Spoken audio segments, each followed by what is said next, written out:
para todos los asistentes. En nombre de MSN, mi nombre es Rudolf Martínez, soy el director médico para Latinoamérica y es un placer poder compartir con ustedes la información de este lanzamiento.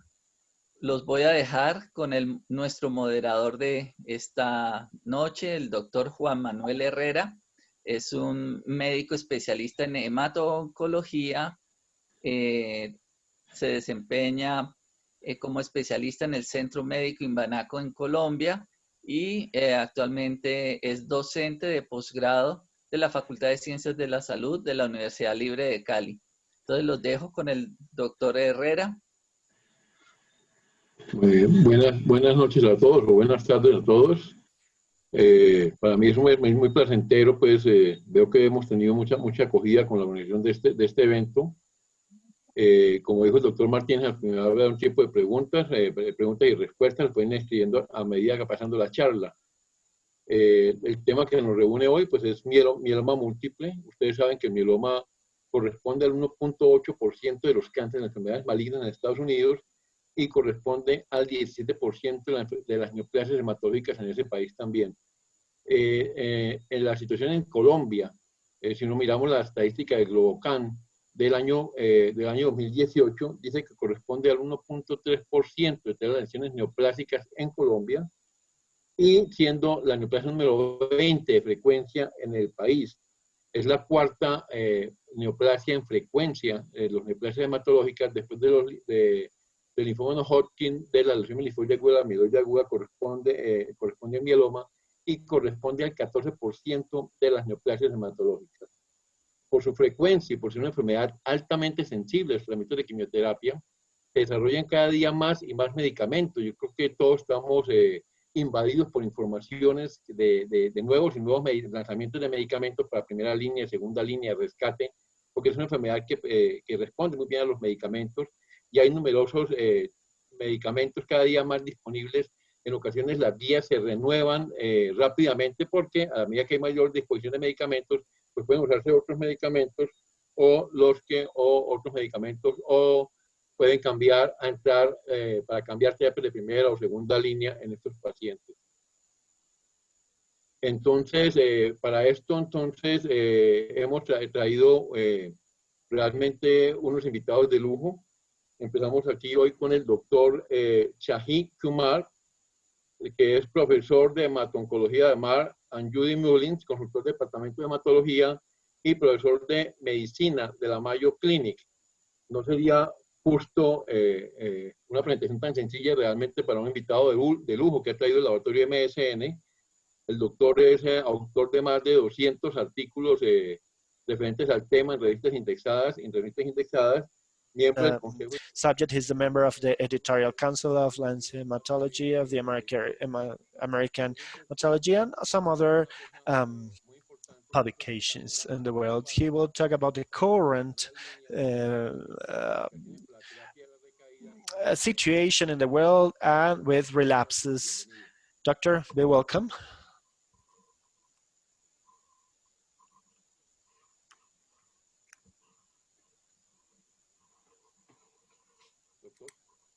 Doctor? Hi, good evening, and thank you for the kind introduction. I'm going to try and bring up the slides here. All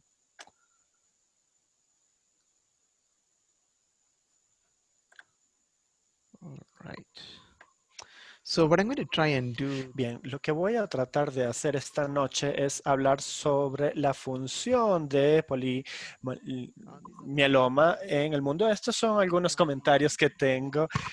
El paradigma actual de tratamiento tiene más de una década y media en la que hay nuevas terapias que se han tornado disponibles.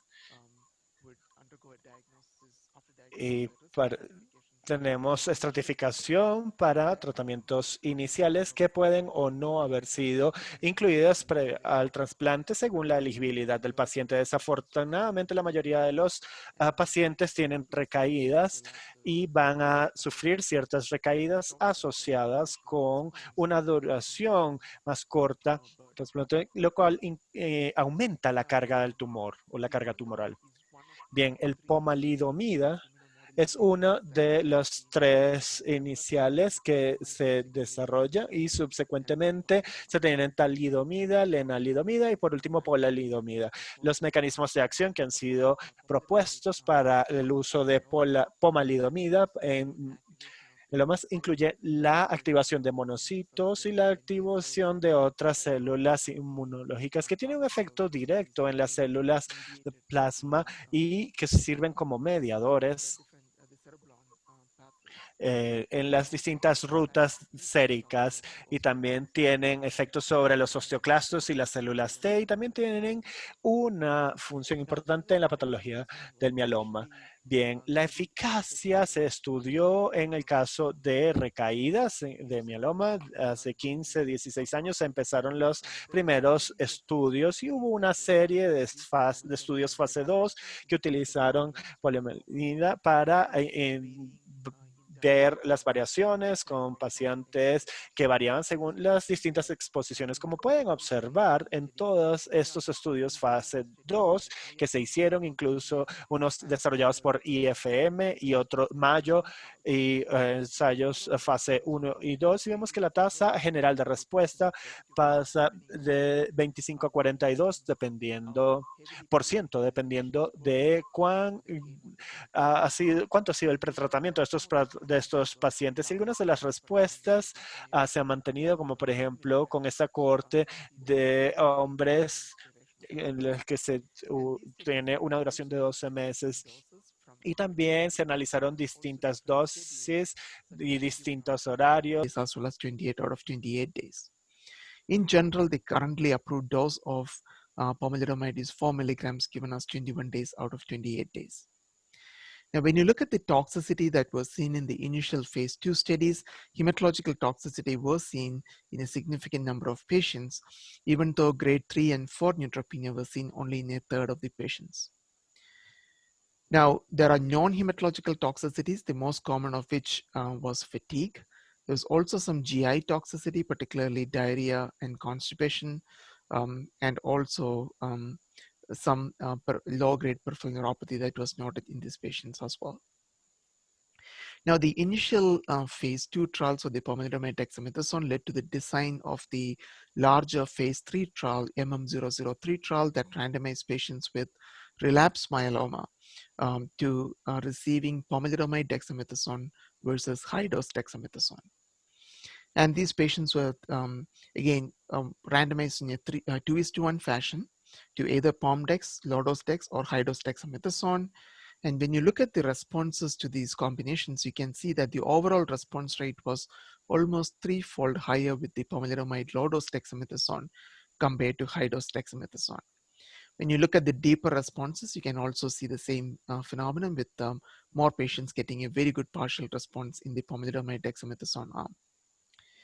When you look at the progression-free survival, you can see that the PFS was significantly better for the pomalidomide dexamethasone versus high-dose dexamethasone with a hazard ratio of 0.48.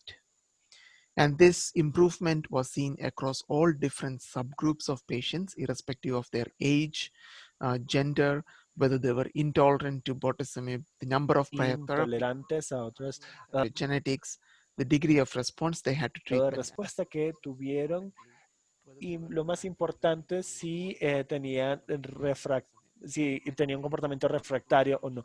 Y todos estos grupos parecían tener la misma progresión. Bien, cuando vemos la supervivencia general, podemos ver que significativamente se mejoró la tasa de supervivencia comparada con una alta dosis de DEX solamente en una tasa que tenemos en pantalla basada en los datos que tenemos y en las pruebas. Vemos que las caídas y el nivel refractario con múltiple mieloma, la razón que buscamos ver era si esta combinación triple sería mejor que la doble y una droga publicada muy recientemente para el uso en pacientes con recaídas Se hizo una aleatorización, unos pacientes en las que se sometieron a distintos tratamientos y en estos eran todos pacientes que no eran refractarios a POM. Cuando vemos las respuestas, podemos ver que la respuesta general fue 60% mayor y un 82% de respuesta en POM comparado con 50% de respuesta con la DEX solamente. Y algo importante es que las respuestas parciales y las respuestas parciales muy buenas se vieron mejorías significativas con estas combinaciones de 3 drogas en lugar de 2 o de 3 fármacos en lugar de 2. Y también esta mejor respuesta se traduce en una mejor supervivencia comparando la opción triple con la doble. Y esto nos lleva a una mejoría significativa de PFS en todos los pacientes y también en los pacientes que eran refractarios a dolanina y se vio una mejoría significativa en esta supervivencia. Bien, cuando vemos los distintos subgrupos de pacientes en los ensayos clínicos, podemos ver que el beneficio de esta combinación fue similar y respectivamente del grupo de edad, y también cuando observamos el desempeño de la línea base, podemos ver que no afecta el pomalidomina, en otras el estatus ISS previo al trasplante. Y lo más importante es que los que eran refractarios en otros regímenes, incluso esos pacientes que eran refractarios a lenalidomida, obtuvieron beneficios con el uso de pomalidomina en combinación con bortezomib y dexametasona. Ha habido otras combinaciones que se han estudiado, la combinación de carfilzomib, pomalidomina y dexametasona. Carfilzomib es un inhibidor PI de segunda generación que se suministra intravenosa 1 o 2 veces a la semana. Y aquí podemos ver que estos pacientes recibieron carfilzomib en 2 semanas durante el día y la noche y también recibieron pomalidomida y dexametasona en las dosis que tienen en pantalla una vez a la semana. Y podemos ver que la tasa de respuesta general es que la mitad de estos pacientes respondieron a esta combinación, incluyendo algunos pacientes que lograron una respuesta parcial. Si se compara esta combinación con las pruebas, estas personas que eran refractarias a LED, pues podemos observar que los resultados de supervivencia con esta combinación de CAR-POM-DEX en unos 2 meses, mientras que la población histórica con características similares habrían expirado solamente 4 meses. Y cuando vemos la supervivencia general, vemos que la general era de 2 años prácticamente en este grupo de pacientes. Entonces, esta combinación de PI más MIC ha sido muy eficiente. Y cuando específicamente vemos los pacientes que tuvieron una buena respuesta a la terapia, podemos observar que la progresión en general, PRIV, GPR, fue muy buena para los que tuvieron incluso hasta una respuesta moderadamente. Uno de los datos más interesantes proviene de la combinación de Icaria, que es isatuzumab, POM y DEX. Aquí, una vez más, este es un estudio fase 3 en el que se aplicó esta terapia y se asignó isatuximab, POM y DEX, o en el otro grupo pomiladomina más dexametasona. Y podemos verlo en los resultados que fue significativamente mejor cuando se añadió ixatuzumab.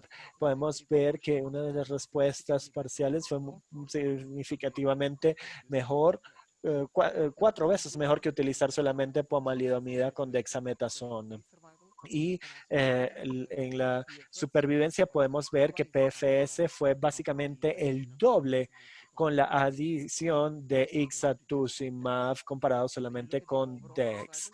Cuando vemos la supervivencia general, vemos que se mejoró en general. Sin embargo, la mediana no ha sido alcanzada en esta población. Cuando vemos la progresión en los distintos subgrupos, podemos observar que el beneficio se vio en todos los distintos subgrupos, especialmente en los distintos grupos etarios y también con los que tenían variedad en la función renal y también en pacientes que eran refractarios a lenalidomida, no parecieron lograr el mismo beneficio que la población general. Sin embargo, los que no eran refractarios a lenalidomida obtuvieron un resultado mejor a pesar de que es una población de pacientes muy pequeña. Ahora bien, otro anticuerpo monoclonal que tenemos es daratumumab, que también se estudió en combinación con pomalidomida y Dex. Y vemos en estos estudios fase 2 que se incluyó básicamente casi 100 pacientes. Y la mayoría de los pacientes que fueron tratados por en más de 3 terapias previas, la mayoría de los pacientes habían tenido trasplantes. Y cuando vemos el refractario 71% eran refractarios a los fármacos que tenemos. Y vemos que la respuesta general es 60%, incluyendo 17% de pacientes que tuvieron una respuesta completa. Cuando vemos las respuestas, se observa la mejoría en la respuesta que fue independiente de la variedad de las líneas bases, las características que pudiéramos incluir, especialmente cuando observamos los pacientes con enfermedad de alto riesgo y de las distintas líneas de terapia, así como pacientes que eran refractarios a BN. Los pacientes que no se beneficiaron mucho eran los que tenían falla renal o disfunción renal. Sin embargo, en estos pacientes son pequeños en número. Cuando vemos la PFS, vemos que la combinación con daratumumab es 8,8 meses y la supervivencia fue 1 año y medio aproximadamente para estos pacientes. Ahora, el otro anticuerpo que mostró beneficio es el otuzumab. Y el otuzumab es un anticuerpo que se ha utilizado en distintos escenarios y que se encuentran presentes en este estudio. Esto es una fase aleatoria, fase 3, un estudio aleatorio en los que se combinó el otuzumab, pomalidomida y Dex, y vemos que el grupo del otuzumab tuvo una mejor progresión y supervivencia y también tendió a mejorar la supervivencia general. Cuando observamos las respuestas podemos ver por qué los resultados dieron como tal. La mayor proporción de pacientes pudieron tener una proporción parcial y lo más importante es que esta proporción también tuvo una respuesta completa. Cuando vemos este subgrupo, vemos que el otuzumab, pomalidomida y Dex tuvieron beneficios similares en todos los subgrupos, incluso el subgrupo de alto riesgo. En comparación con los grupos que habían tenido hasta 4 líneas de terapias. Ahora hay otros regímenes que pudieran ser, que se pueden desarrollar en combinación con POM, como por ejemplo el POM con ciclofosfamida y Dex. Y esto fue una fase aleatoria, fase 3, que se hizo en distintas combinaciones, una con POM, ciclofosfamida y otro con, y aquí ese es el grupo C. Cuando vemos el grupo B y C, es una fase 2, directamente no se pueden comparar, pero vemos que fueron grupos similares de pacientes y cuando observamos las características de esos pacientes y la proporción, no hay mayor variación. Cuando vemos la eficacia de estas combinaciones, podemos determinar que la respuesta general y parcial con POM, ciclofosfamida y Dex fue de un 53%. Y en el grupo de POM, Dex era de 35%. Y cuando observamos la PFS, vemos que el grupo C tuvo una mejoría incluso de unos meses más y cuando vemos la supervivencia general vemos que hay una tendencia hacia mejores resultados y los pacientes que tuvieron POM, ciclofosfamida y DEX. Cuando vemos estas combinaciones, otra vez, esto es un estudio aleatorio. Estos pacientes fueron de un estudio 2009 que había, y se determinó que se separaron entre trasplantados y no. Y vemos que los que participaron en este estudio, hubo 4 ciclos con polamidomida, y luego, en caso de que no hubieran tenido un trasplante anterior y continuaran con la misma terapia. Se hicieron estas diferenciaciones y vemos que las respuestas fueron muy buenas comparado con otros estudios, con más de 50% de los pacientes respondiendo a la terapia, y se puede ver que la mediana que obtenemos fue de un 34,2 meses, y la media de supervivencia fue de unos 42 meses. Este es un régimen que fue bastante conveniente de utilización, muy bien tolerado, buena eficacia, y que se utiliza en combinación con una droga poco costosa que es la ciclofosfamida, y que puede ser útil en un gran grupo de pacientes. Ahora, si vamos a los efectos secundarios comunes en estos estudios, fatiga, debilidad fueron los más comunes. Toxicity is a major side effect of this drug. Compared to other immunomodulatory drug like lenalidomide, it has slightly more hematological toxicity, whereas obviously thalidomide really does not have any hematological toxicity. The impact on platelet count does not appear to be as significant as what you see with the neutrophil counts. Majority of the patients, you can decrease the dose from 4 milligrams to 3 milligrams or 2 milligrams, and this hematological toxicity can be well managed. Now, it is unclear whether the 4 milligrams really provides a significant advantage in terms of response compared to 2 milligrams. So you can safely go down to 2 milligrams without loss of efficacy. Now, there's some degree of gastrointestinal side effects, especially either constipation or diarrhea. Now, there are some patients who can get, especially worsening of pre-existing peripheral neuropathy in these with pomalidomide. Some patients do complain of shortness of breath. Frequent infections can be related to the disease or the treatments. It does carry an increased risk of thromboembolic events. So patients, especially those at higher risk of thrombosis, should be maintained with adequate thromboprophylaxis. Now, in terms of the dose and schedule, typically it is used as a 4 milligrams daily for 21 out of 28 days. Other schedules like 14 out of 21 days, especially when used in combination with bortezomib, has been studied, or continuous administration has also been studied. It is important to note that in many of these combinations that we use, especially if the combination drug also has hematological toxicity, most patients only will tolerate 2 milligrams daily. And as I previously mentioned, you can safely go down to 2 milligrams without compromising the efficacy to a large extent.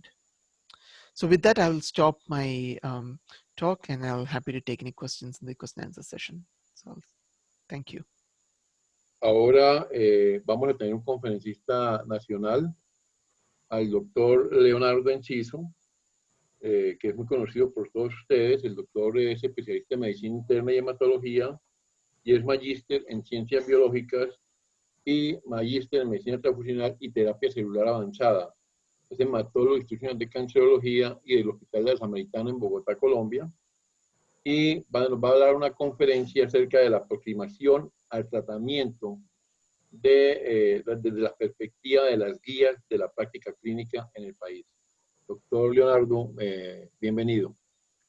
Muchas gracias, doctor Herrera, y muchas gracias a MSN por la invitación a dar esta conferencia.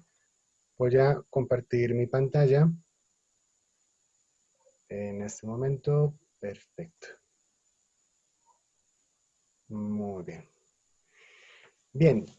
Bueno, voy a empezar hablando de algunos aspectos esenciales sobre la epidemiología del mieloma múltiple y cómo hay una necesidad en todos los países del mundo, incluidos los países de América Latina, de tener una aproximación un poco más homogénea al tratamiento de los pacientes con mieloma múltiple en razón de la carga que esta enfermedad genera a los diferentes sistemas de salud. Lo que conocemos nosotros respecto a la incidencia del mieloma múltiple en el mundo es que las tasas de incidencia de mieloma múltiple vienen en aumento. Estos datos que elaboré a partir de los datos del registro CIR, muestran las tasas por 100.000 personas ajustadas por la edad y muestran cómo a partir de los años 80 ha venido un incremento continuo del número de pacientes con mieloma múltiple. Esto pareciera reflejarse también en otros países del mundo, siendo la situación similar, existiendo menor información respecto al comportamiento epidemiológico en los países de América Latina, pero sin que se tenga claridad de que esto deba ser diferente. Cuando se revisa la incidencia por grupos raciales, se encuentra que este incremento de la incidencia se presenta en todos los grupos. Estos datos representan las tasas estandarizadas de incidencia para población blanca y negra de los Estados Unidos, encontrando algunas de las características que epidemiológicamente se describen históricamente del mieloma múltiple, que tiene una incidencia mayor en la población de raza negra, como ustedes ven acá, con una tasa de incidencia que es prácticamente el doble desde los años 80 y con un incremento continuo para todos los diferentes grupos, tanto de hombres como de mujeres.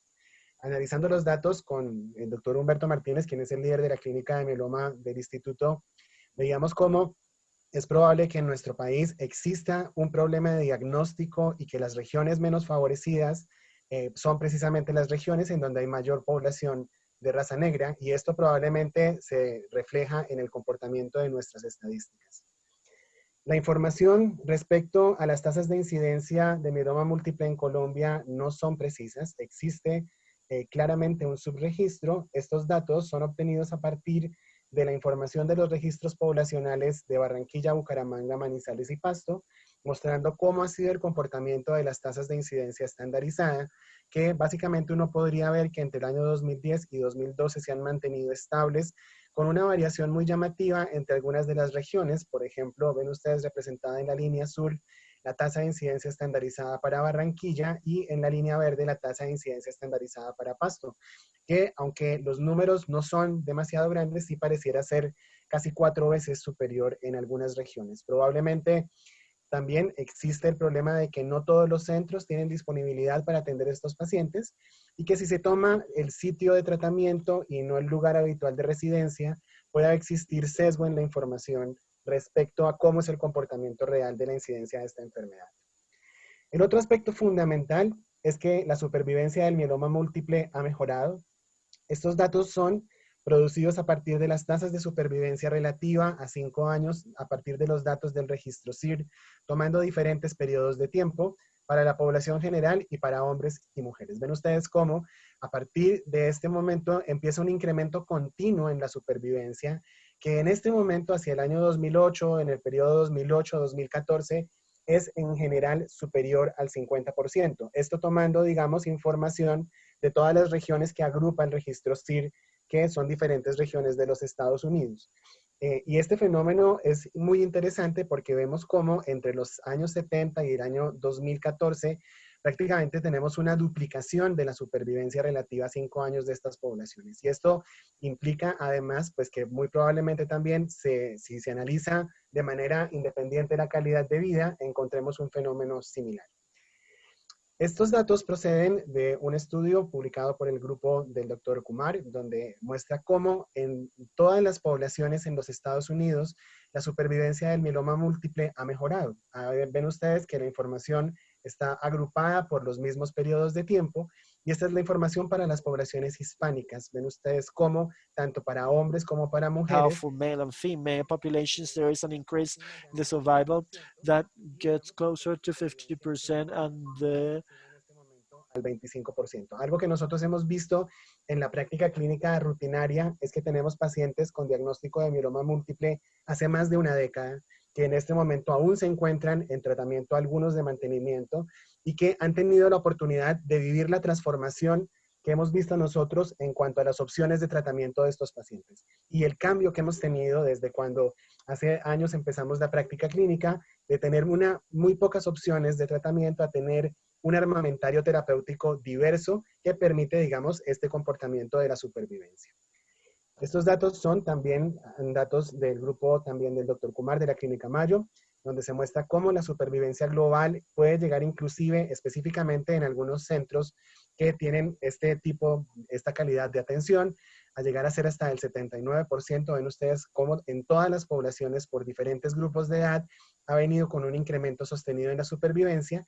Y algo que también es muy importante es que se encuentra un incremento en la supervivencia global en todos los grupos de riesgo citogenético, lo cual probablemente refleja una mejor comprensión de la enfermedad desde el punto de vista biológico y la mayor disponibilidad de terapias para tratar pacientes que presentan anormalidades citogenéticas de alto riesgo.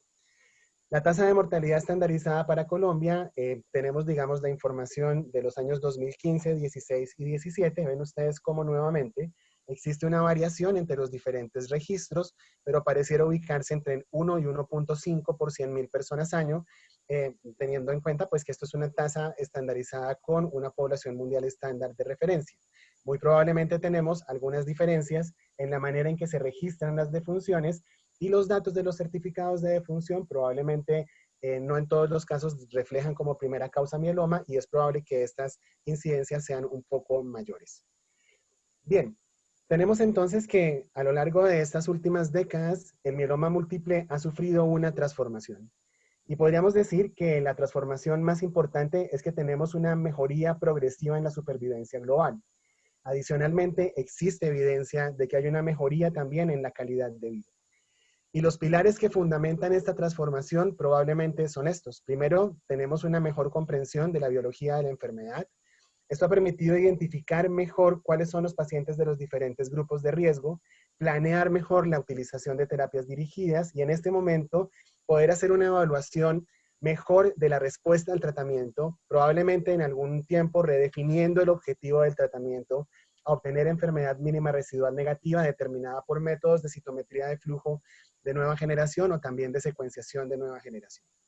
Adicionalmente, el concepto de que es posible evitar el daño orgánico y cambiar el concepto de que la enfermedad era una enfermedad definida clínica y patológicamente necesariamente con daño orgánico para iniciar la terapia, permite que algunos pacientes reciban tratamiento de manera anticipada y se evite el desarrollo de daño orgánico, realizando simplemente el análisis de algunos biomarcadores simples, como el porcentaje de cadenas livianas, la presencia de lesiones en la resonancia, etcétera, que permite probablemente iniciar tratamiento antes de que el daño orgánico se presente. Adicionalmente, el concepto de que en el mieloma múltiple en este momento estamos utilizando terapia de manera continua, que los pacientes reciben un tratamiento inicial, seguido en muchas ocasiones de trasplante y una terapia de mantenimiento hasta que se presenta una nueva recaída, sumado a la disponibilidad de nuevas terapias, es otro de los pilares que ha mejorado la supervivencia, e indudablemente la disponibilidad de mejores estrategias de soporte, que ha generado que haya una reducción progresiva en la mortalidad relacionada con el tratamiento, por ejemplo,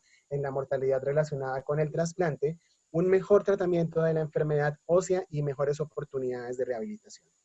Sin embargo, en todo el mundo, esta mejoría en la supervivencia global se relaciona con un incremento progresivo en los costos del tratamiento. Y digamos que para todos los sistemas de salud, incluidos los sistemas de salud de los países desarrollados, este incremento de los costos del tratamiento es una preocupación, ya que disponemos cada vez de más pacientes que sobreviven y que requieren diferentes líneas de tratamiento a unos costos que pueden ser muy elevados. Algunos aspectos biológicos esenciales que vale la pena recordar. Nosotros tenemos claro que el mieloma múltiple es una enfermedad que en la totalidad de los casos es posible trazar hasta una clona de células plasmáticas que de manera inicial sufrió alteraciones citogenéticas primarias y se comportó como una gamopatía monoclonal de significado incierto, que posteriormente la sumatoria de diferentes tipos de eventos genéticos y probablemente la adquisición de mutaciones somáticas deriva en el incremento progresivo del tamaño de esta clona y la aparición de eventos clínicos que finalmente, cuando los pacientes se presentan en la forma clínica a la que usualmente estábamos acostumbrados a verlos antes de empezar tratamientos más tempranos, tenían adicionalmente a los eventos iniciales traslocaciones secundarias y eventos que desde el punto de vista biológico son muy críticos, como el daño de CEMIC y la inactivación de P53. Tenemos además claro que este continuo se relaciona además con un comportamiento clonal que es muy particular, y lo que sabemos es que el mieloma múltiple es una enfermedad que al momento de su presentación suele tener una clona dominante, pero tiene un grupo diferente de clones que pueden llegar a ser muy numerosas que pueden tener diferencias en cuanto a la sensibilidad a los diferentes tipos de tratamiento, que finalmente, sumados al daño genético continuo, derivan en la progresión de la enfermedad.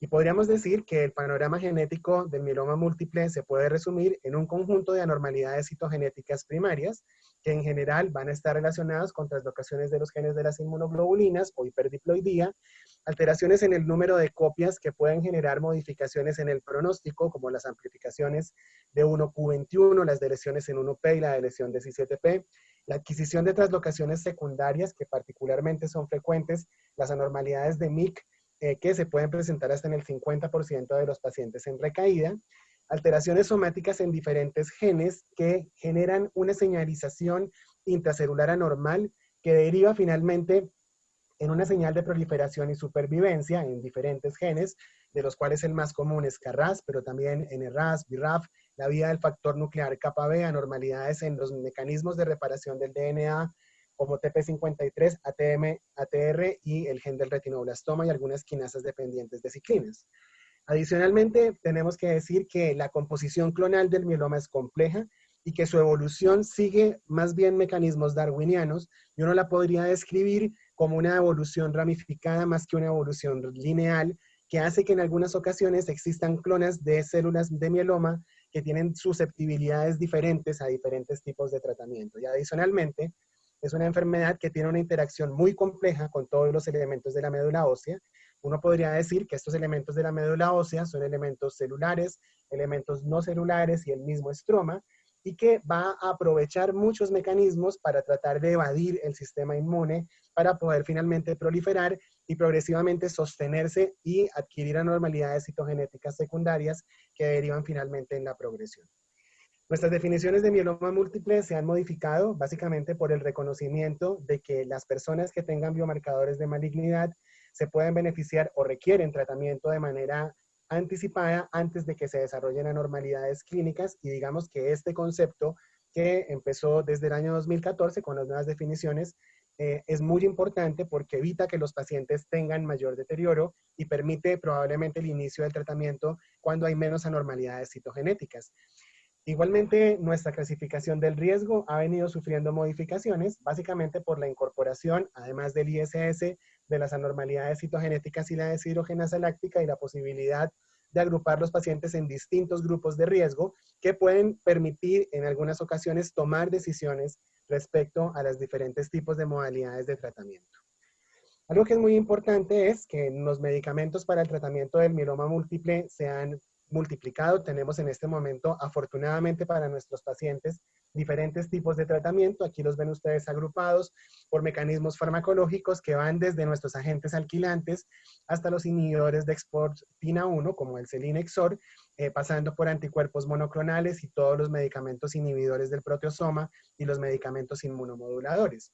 Algo que es muy particular es que en Colombia están disponibles la gran mayoría de los medicamentos en este momento, con excepción del selinexor y el etosumab, que en este momento no se encuentran disponibles, pero tenemos la fortuna de contar prácticamente con todas las terapias que tiene aprobada la FDA para el tratamiento de pacientes con mieloma múltiple.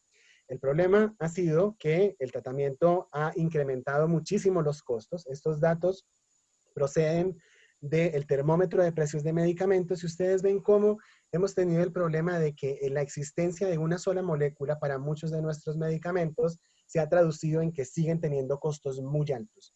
Y este problema pues hace que nuestro sistema de salud sufra una gran carga desde el punto de vista financiero por el número incrementado de pacientes con mieloma múltiple, la mejoría en la supervivencia, las nuevas líneas de tratamiento y el altísimo costo que pueden tener los medicamentos.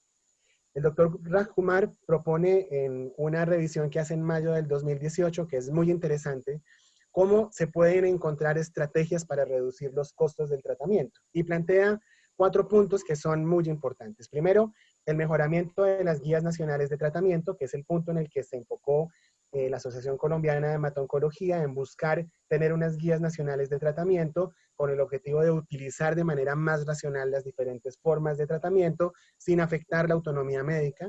Segundo, definir un pago basado en valor más que en el costo mismo de los medicamentos, la negociación y el control de precios, y definitivamente incrementar la competencia, porque al haber, digamos, más opciones de tratamiento con una misma molécula, esto se traduce en un beneficio en términos financieros para el sistema.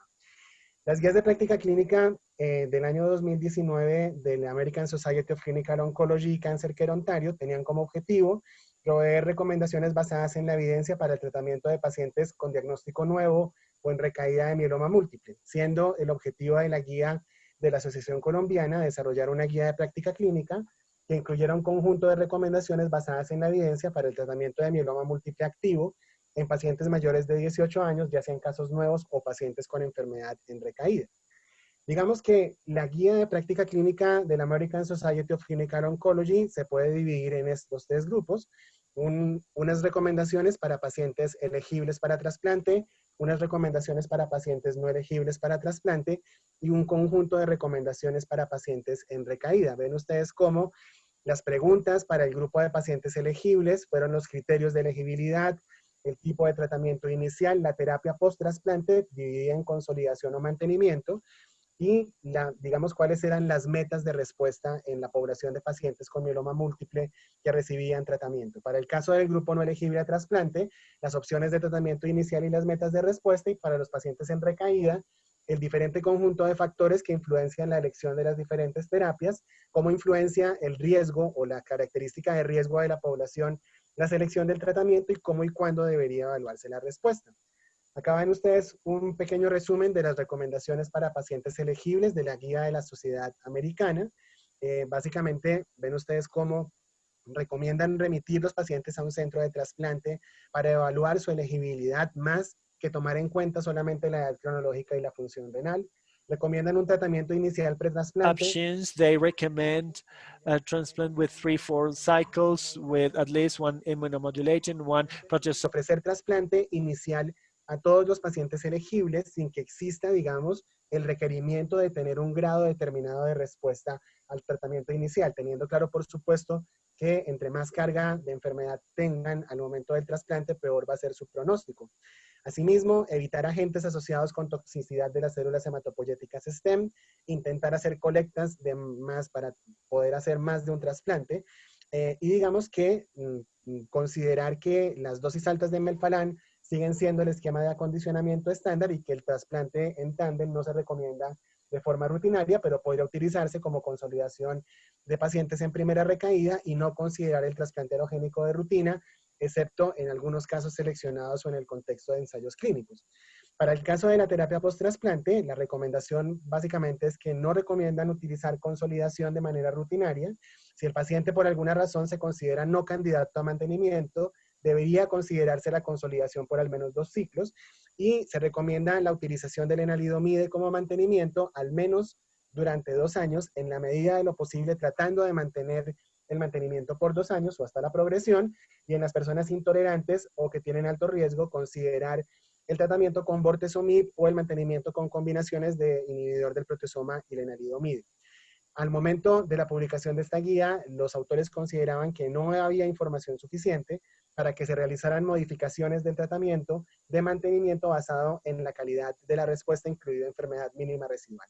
Asimismo, ven ustedes cómo, pues, que el objetivo del tratamiento, y esto probablemente en un tiempo muy cercano va a volver a cambiar nuestras metas del tratamiento, es lograr la mejor calidad y profundidad posible de la respuesta, es decir, obtener la mejor respuesta posible, y digamos que también evaluarlo desde el punto de vista tanto bioquímico como por métodos de detección de enfermedad mínima residual y de detección de enfermedad ósea. Aquí ustedes ven, digamos, algunas de las formas en que plantea la guía de la Sociedad Americana de Oncología la selección del tratamiento. Colombia decidió hacer una guía de práctica clínica encabezada por la doctora Virginia Bello de la Asociación Colombiana de Hematoncología, de la cual tuve la fortuna de participar. Esta guía de práctica clínica, como mencionábamos, también tiene como objetivo generar un conjunto de recomendaciones basadas en la evidencia. Las 6 preguntas que resolvió la Guía Colombiana de Mieloma Múltiple, que va a ser lanzada oficialmente el próximo mes, fueron estas. Primero, ¿cuál es la prueba de imágenes diagnósticas que ofrece el mayor rendimiento operativo en los pacientes sintomáticos considerados adecuados para trasplante? ¿Cuál es la efectividad del trasplante autólogo? Tercero, en pacientes con mieloma sintomático, ¿cuál es el tratamiento de primera línea en el grupo de pacientes considerados candidatos a trasplante?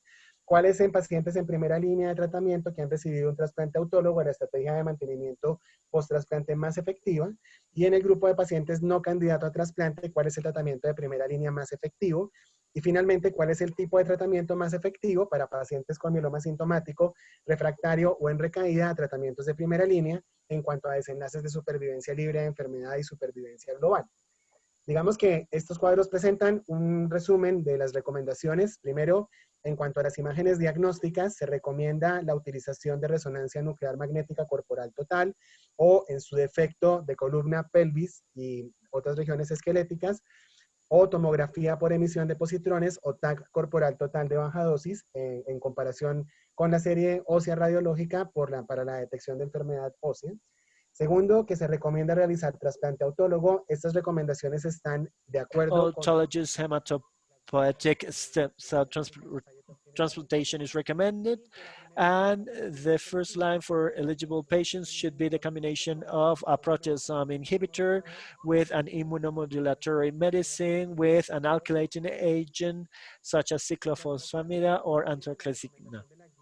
And the recommendation of this guide is it's indicated for patients after transplant since it improves the global survival, and we recommend to use as maintenance therapy lenalidomide alone or in combination with some of the drugs in patients that have received this sort of transplant. We suggest the use of lenalidomide, which is one of the differences we have if compared to the American guideline. We consider its benefits in terms of global and free propagation survival. We highlight that we should recommend consider the adverse events related to this sort of drug, particularly if there is a less toxic therapy. We also recommend the use of thalidomide, alkylating plus steroid, and a monoclonal antibody, which are different treatment schemes that are summarized in the guideline. In people with a functional commitment, we consider a doublet instead of triplet. And in patients with refractory patients with relapse,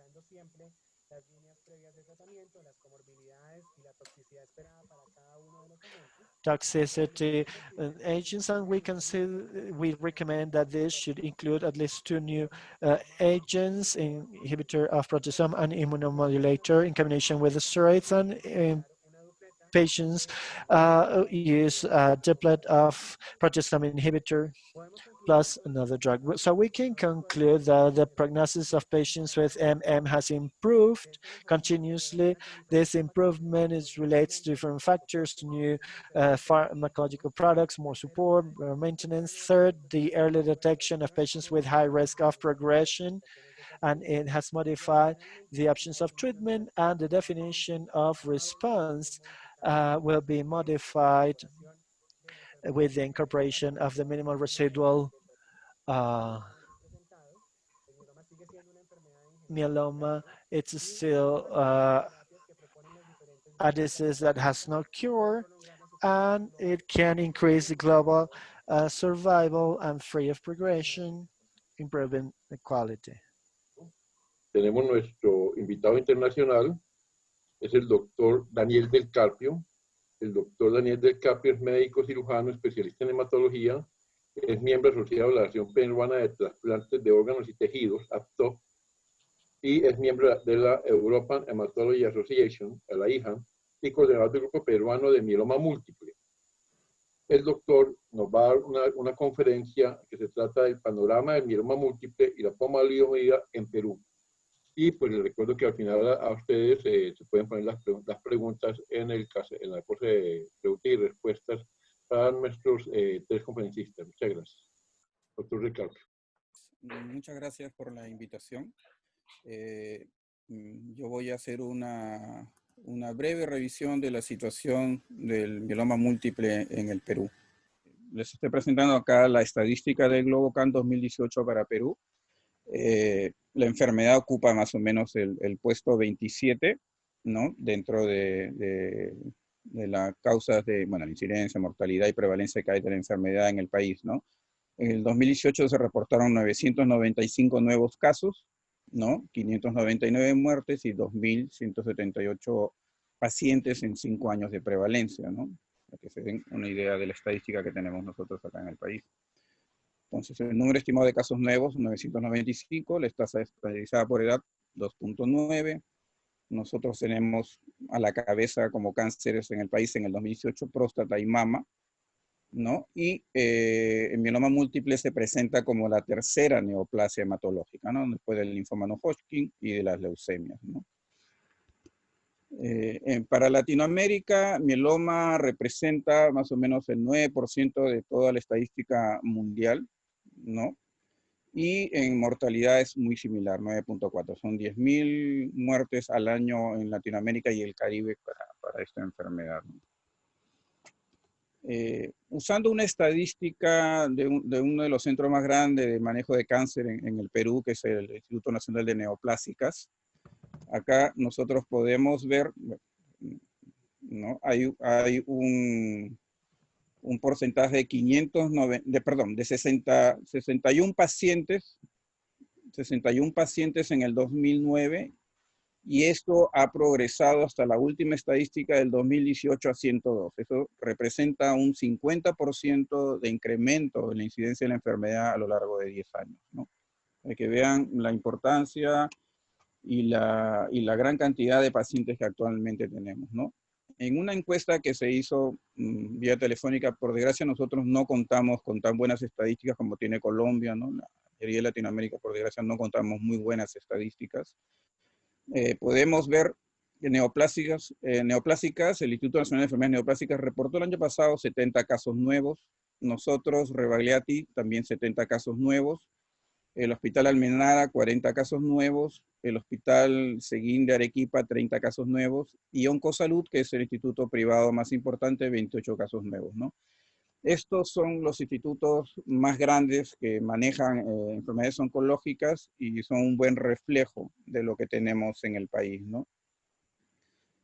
Más o menos 2/3 de los pacientes que vemos al debut son candidatos para trasplante autólogo de médula ósea, ¿no? El trasplante más o menos en neoplásica se trasplantan 30 pacientes al año por mieloma, en Rebagliati 35 pacientes al año, mientras que en Almenara de 8 a 9 por año.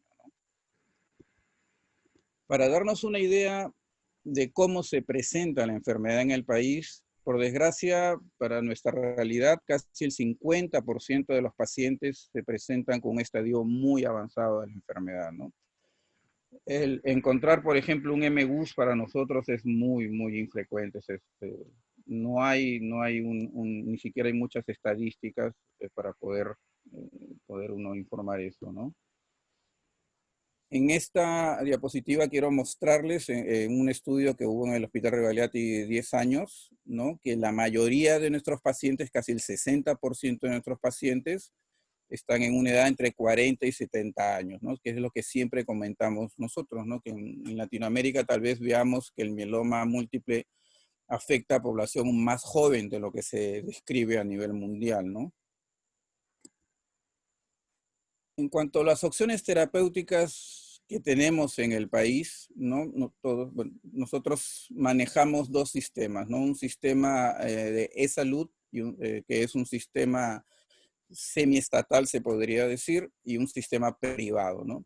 E-salud, de todas maneras, tiene una mayor ventaja sobre otro sistema del Ministerio de Salud, que pertenece al Estado y el cual subvenciona una parte de los tratamientos, pero aún es más restringido que salud, ¿no? Nosotros, al debut de un paciente en la seguridad social, ¿qué podemos ofrecer? Un esquema con bortezomib, talidomida dexa, o bortezomib, ciclofosfamida dexa, o un Cyborg-D, ¿no? Es lo que básicamente ofrecemos. En el privado se puede ofrecer un bortezomib, lenalidomida dexa, o también las otras combinaciones, ¿no?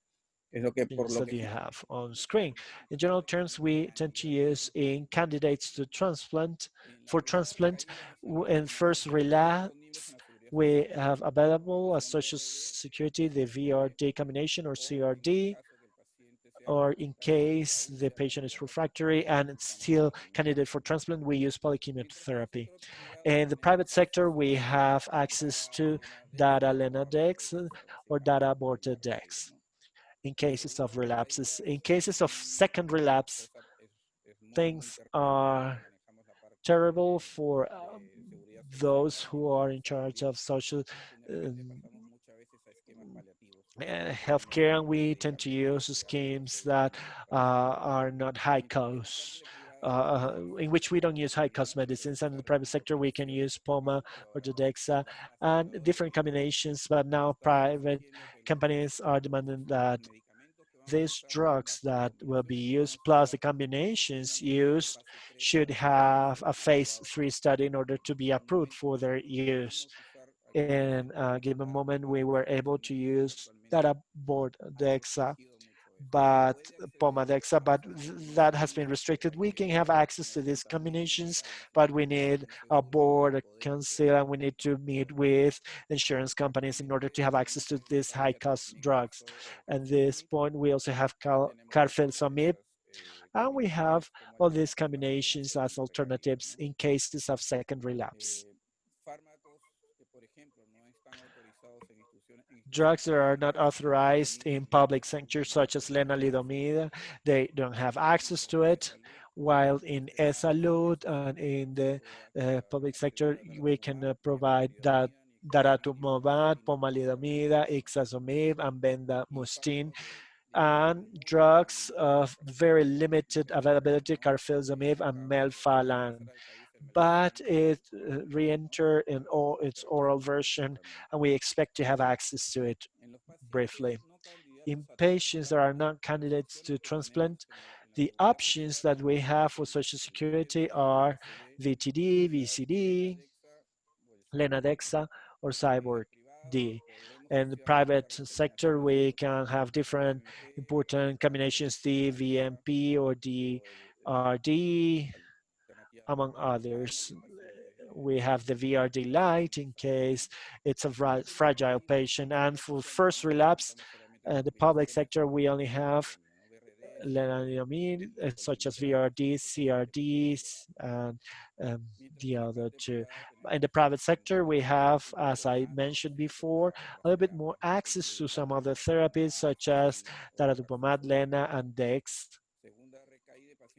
Second relapse in candidates that are not eligible for transplant, they tend to be referred to palliative treatments such as cyclophosphamide oral, Dexa, melphalan oral. And in the private sector, we have some more options.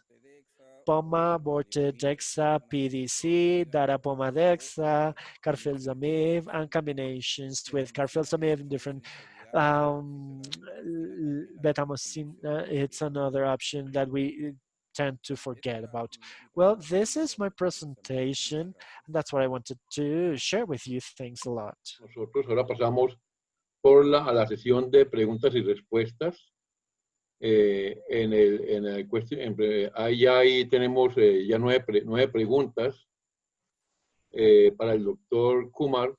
El doctor Málaga Centeno está preguntando que what's your opinion about the regimen Isaxomib, pomalidomide?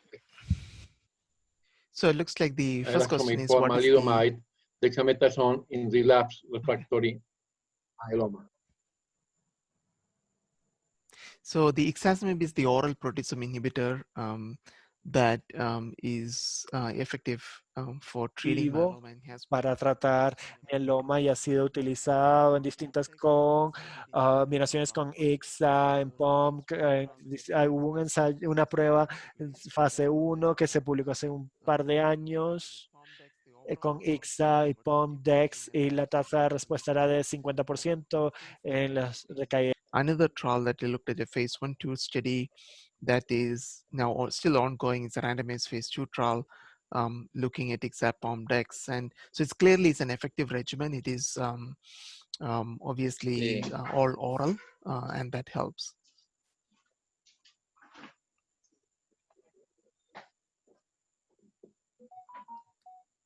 Bueno, la segunda pregunta es ¿Hay alguna experiencia con pomalidomida en pacientes en diálisis o con falla renal avanzada?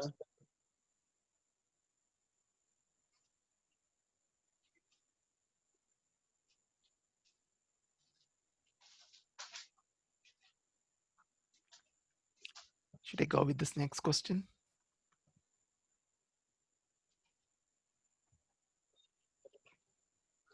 ¿Hay alguna experiencia de pomalidomida en pacientes en diálisis o con falla renal avanzada?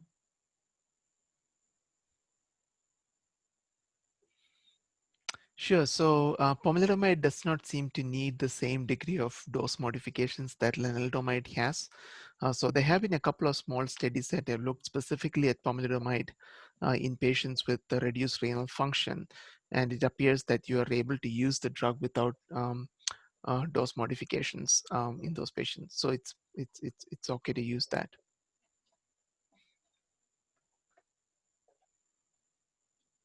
Okay.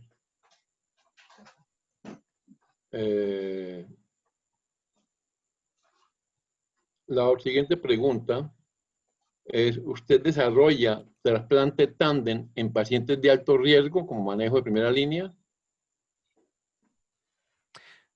Yes, so now there is clearly the European trial data that shows that tandem transplant can be beneficial in patients with high-risk myeloma, especially those ones who have the deletion 17B and 414 translocations. There is some updated data from the Stamina trial, which also suggests that there might be a benefit for those patients with high-risk disease who actually got the tandem transplant as planned. So right now, our recommendation or our practice is that we do offer the possibility of a tandem auto transplant for these high-risk patients, especially the 17p deletion. And it is a discussion with the patients. Some patients opt to go for a tandem, and if they are, we will definitely use that.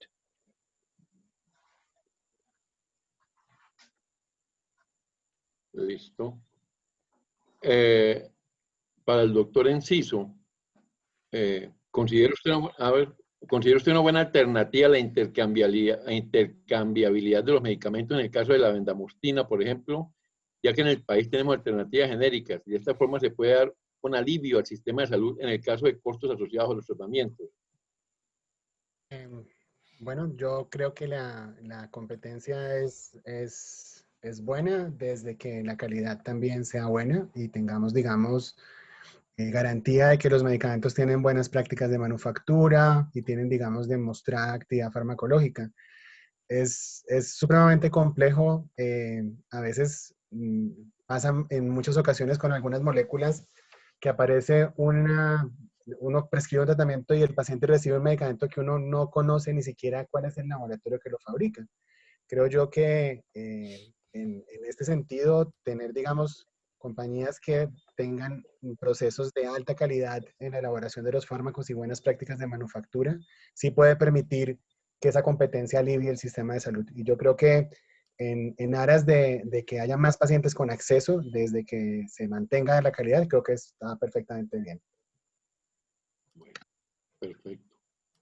El doctor Francisco Mesa pregunta al doctor Enciso que cuando publican la guía de la práctica clínica, las nacionales, ya que es prioritaria para los servicios de hematología de adultos por la habilitación. El próximo mes, la Asociación Colombiana de Hematoncología va a hacer una sesión va a ser un lanzamiento de la guía. Va a haber un invitado también internacional y se va a hacer la presentación del documento ya está el documento final ya en prensa.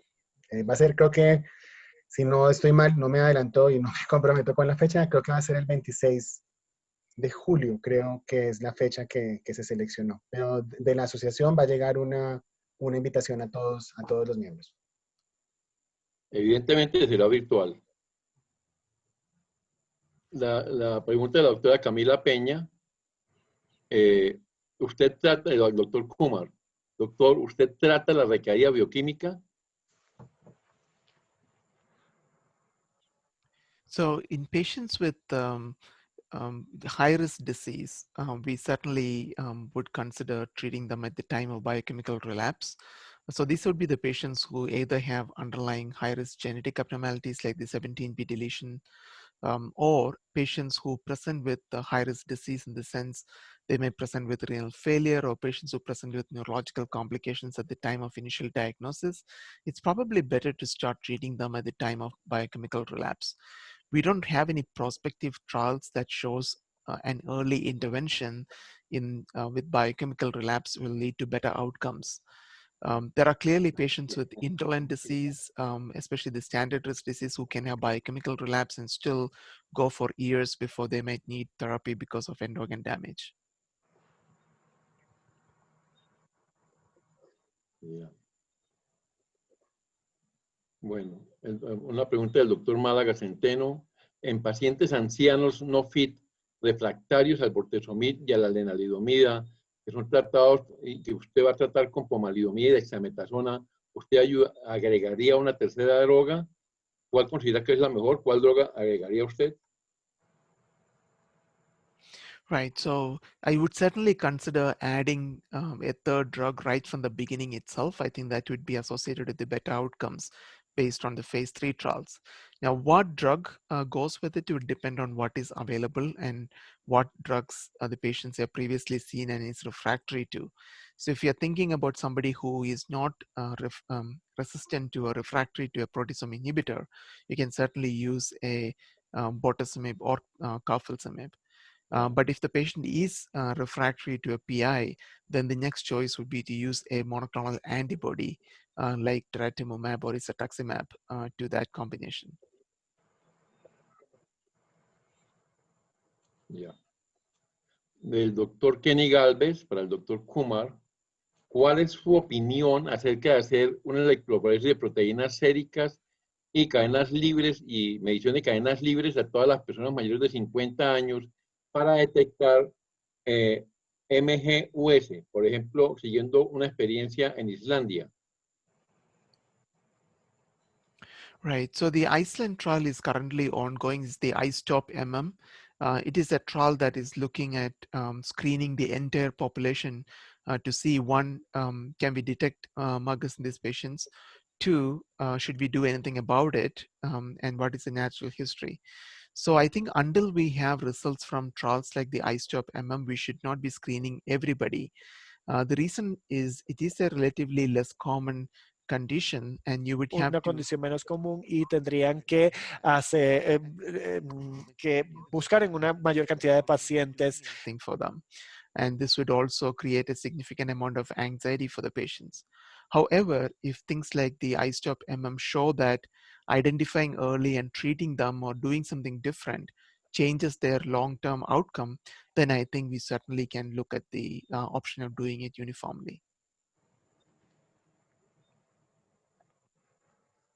Bueno, el doctor Málaga Centeno dice, en la guía de práctica clínica del mieloma en Colombia, ¿cuál es el régimen que usa más frecuentemente en pacientes que son refractarios a lenalidomida y bortezomib? Sería que recomendarían. Esta pregunta es para el doctor Enciso. Las tripletas están recomendadas con anticuerpos monoclonales en general. Hay, digamos, una lista de esquemas, pero en general incluyen la posibilidad de un anticuerpo monoclonal y carfilzomib. Digamos que hay un listado no en orden preferente y están, digamos, especificados los resultados, pero básicamente esos son los esquemas que están escritos en la guía. Perfecto. El doctor Málaga Centeno otra vez dice, ¿qué herramienta, para el doctor Kumar, qué herramienta usa usted para evaluar el riesgo de pacientes frágiles y ancianos desde el punto de vista geriátrico? So there are different scales that you can use. There's obviously the Charleston Comorbidity Index that you can use, but the problem with many of these tools is they do take up time. They can be quite cumbersome in the routine practice. So in our own practice, we don't use a specific scale outside of a clinical trial. We often look at just the performance score. The ECOG performance score is pretty much what we end up using in the day-to-day practice.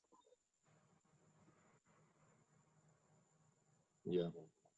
Bueno, esta pregunta es para el doctor Kumar, del doctor Eduardo Fernández. Dice, muchos pacientes son refractarios a la lenalidomida, por ejemplo, después del BRD de inducción, trasplante y lenalidomida de mantenimiento. ¿Cuál sería la opción más adecuada? ¿Cambiar a daratumumab, a carfilzomib o carfilzomib con pomalidomida? ¿Cuál consideraría usted que sería la más acertada?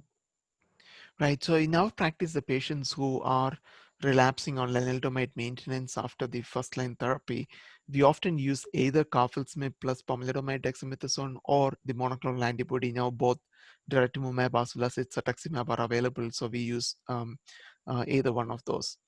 Now, if the antibodies or the proteasome inhibitor is not available, as I mentioned in my talk, the pomalidomide cyclophosphamide dexamethasone is also a quite effective regimen, as has been shown by the French group. Bueno, una pregunta de la doctora Viviana Olaya. Dice, ¿cómo son los resultados de la pomalidomida en enfermedad extramedular, específicamente en pacientes con enfermedad exclusivamente ósea?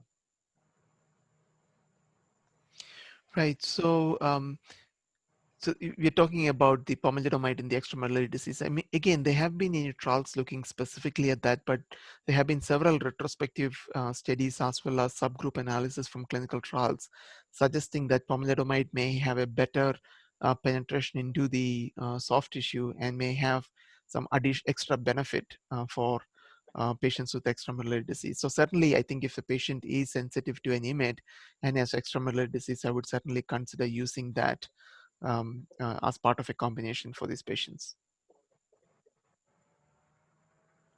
Hay una pregunta del doctor Guillermo Quintero para el doctor Kumar. Dice, en general la pomalidomida es mejor que la lenalidomida y mejor que la talidomida. Al igual que el carfilzomib es mejor que el bortezomib y el isaxomib es mejor tolerado y probablemente mejor que el bortezomib. ¿Por qué el carfilzomib parece haber fallado en primera línea cuando se comparó con el bortezomib? ¿Qué opinas si la pomalidomida puede reemplazar la lenalidomida en primera línea? Right. So the so I'll tackle the pomalidomide question first. So unfortunately, there are no trials that have compared pomalidomide to lenalidomide in the first line setting, and there's really no data for the use of pomalidomide for newly diagnosed myeloma. So that makes it difficult. Now there are trials that are ongoing in some of the other countries looking at that, asking that question. But right now, there is no data for use of pomalidomide instead of lenalidomide in the first line therapy. Now, it is probably true that pomalidomide is more potent because patients who are refractory to lenalidomide do respond to pomalidomide, whereas patients who are refractory to pomalidomide are less likely to respond to lenalidomide. Now, the second question regarding the bortezomib versus carfilzomib, it's a question of a balance between toxicity and efficacy. So when you look at some of the, there are two randomized trials that have been done looking at carfilzomib Lendex versus bortezomib Lendex, which is the endurance trial that was presented at ASCO, and the carfilzomib melphalan prednisone versus bortezomib melphalan prednisone, the Clarion trial that was published as well. Neither of these studies showed that the carfilzomib better than bortezomib in the non-transplant eligible patient population, and this is likely because of increased toxicity associated with carfilzomib, particularly in the older patients. So the question of whether in the younger patients carfilzomib would be better than bortezomib has not been studied. It might be true, but with the absence of a phase 3 trial, it's really hard to say that. So it's a balance of, one drug may be more potent, but if it causes more toxicity, that might neutralize the impact. Yo tengo un par de preguntas. La una es que la primera pregunta es acerca de la lenalidomida. Digamos que la lenalidomida ya es un medicamento que yo creo que la mayoría de los pacientes en primera línea están recibiendo lenalidomida en el tratamiento y la mayoría de los que son trasplantables o los que no después han recibido un mantenimiento con lenalidomida mínimo una dosis de 10 miligramos. Si este paciente recae, le dicen a uno que suba 25 miligramos, aunque hay publicaciones que dicen que estos pacientes ya se pueden considerar refractarios de lenalidomida. ¿Él qué hace? ¿Les pone pomalidomida de una vez, ya sea con daratumumab o con lo que haya que hacer? ¿O les ajusta la dosis de lenalidomida a una dosis más alta a ver si responden? I typically would not increase the dose because even if you see some benefit, it usually tends to be very short lasting. So I would go to a different drug if either using pomalidomide in that setting, or else we can, now there's a lot of data with using proteasome inhibitor with monoclonal antibodies. So those regimens can be used as well. But I typically would not go to increasing the dose of lenalidomide as the only strategy. Perfecto. Y la otra pregunta que tengo es sobre el segundo trasplante para consolidación de una segunda respuesta.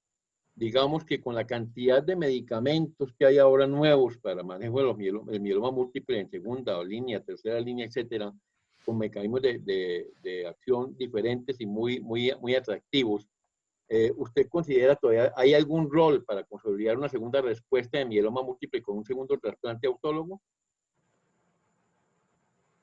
Absolutely. No, I think the second autologous transplant clearly has a role. There have been a couple of randomized trials that have shown that that is better than conventional chemotherapy approaches. However, there aren't any studies looking at it from a with all the newer monoclonal antibodies and so forth. I think the best trial is the one that was done looking at the POM-cyclodex in the patients when the IFM trial, when they relapsed, and they did do the randomization to transplant versus no transplant, and the transplant arm seemed to be doing better. So I think in patients who have had a very good response to the first transplant, doing a second autologous stem cell transplant is certainly a very reasonable approach.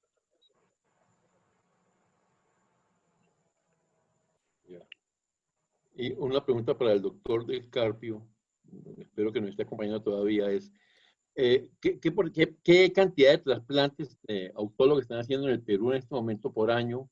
Y si esto está cubierto por la seguridad social o el planeta de cubrirlos, ¿cómo hacen para cubrir los costos del trasplante autólogo o los trasplantes en el Perú?